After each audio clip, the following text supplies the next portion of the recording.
On découvre donc la une de nos canards de ce matin. À quoi nos confrères se sont-ils intéressés? Ils se sont intéressés donc d'abord à notre armée, tout d'abord avec ces mouvements, j'allais dire, dans la gendarmerie, c'est Enquête qui nous livre l'information. Commandant Jack poursuit la traque. La Légion Centre au Kaolack Fatick change de patron, une dizaine de postes concernés. Et puis on a aussi d'autres nouvelles judiciaires, toujours à la une de l'enquête. Aidan Young, fixé le 15 avril. 47 milliards de Singapour, le parquet disculpe Albouri Ndao. Et puis retard dans l'application du protocole d'accord, le Sud-SAS en grève à partir de jeudi. On passe à la une du quotidien. Le quotidien à présent, dossier crise casamançaise, les rebelles sortent du maquis.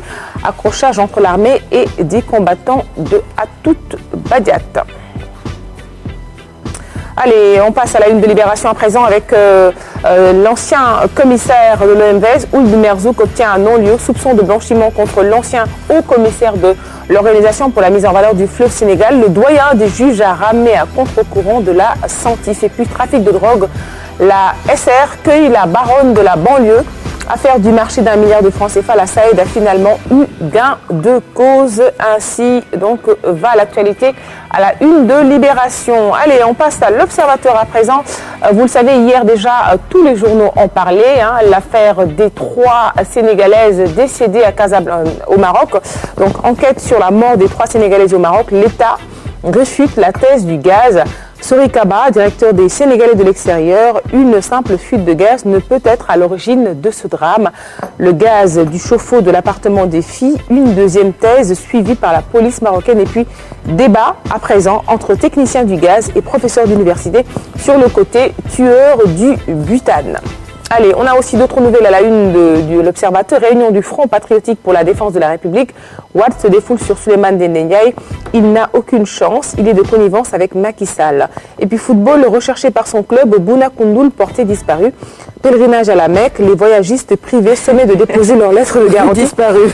Oui, porté disparu parce que depuis, je pense, le mois de mars dernier, lors d'un match, donc on l'a plus revu. Son club est très furax contre lui. Bon, après on ne sait pas où est-ce qu'il est. On en saura davantage. Il était au Havre avec l'équipe nationale du Sénégal. Certainement, il a disparu depuis. Oui, certainement. En tout cas, il est wanted au niveau de son club. Voilà. On en saura un peu plus dans la revue de presse. Et puis à la une du Témoin, donc on parle de la CBAO, la compagnie bancaire de l'Afrique occidentale, charge lourde de résultats financiers médiocres et copinage. C'est le Témoin qui nous livre l'info. La CBAO à bout de souffle.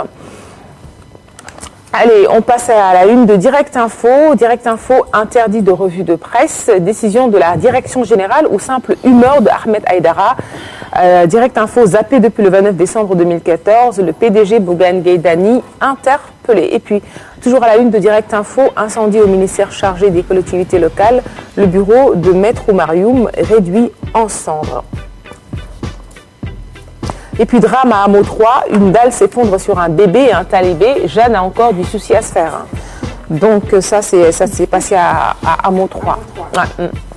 Allez, grand place Walfadjri avec, on passe maintenant à la page politique des journaux à l'assaut des régions de l'intérieur du pays.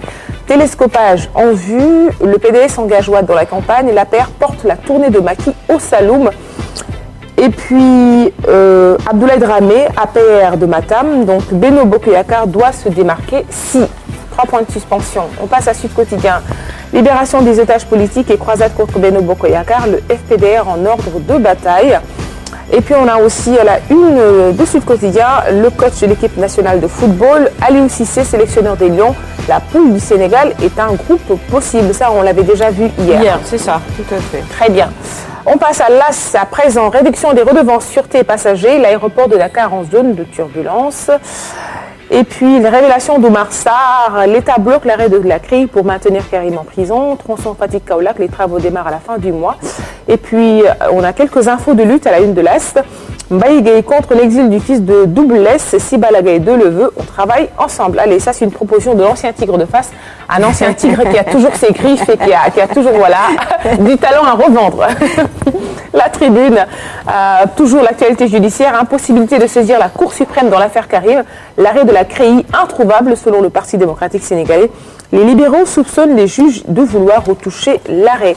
On termine avec le sport, donc la face sport de la Tribune, Ahmed Dem à l'assaut d'ambulance. Voilà, on parlait des noms quand même des lutteurs, je pense que il y a beaucoup de choses à dire. Ambulance, je ne sais pas quoi encore. Ambulance, à l'issue d'un combat avec lui, vous allez directement à c'est clair, hein, l'hôpital. Donc mieux vaut ne pas faire affaire à lui. Toute la symbolique. Et c'est lui qui transporte. Voilà.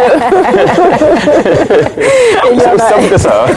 En tout cas, les gens sont avertis. Mais il y a un lutteur qui s'appelle aussi Nyaria, finalement. Nyaria. On est dans le tissu, là. Ça, c'est Double S, oui. C'est pour montrer qu'il est costaud. C'est vrai que Nyaria, ça couvre plus le corps et même après quelque chose de...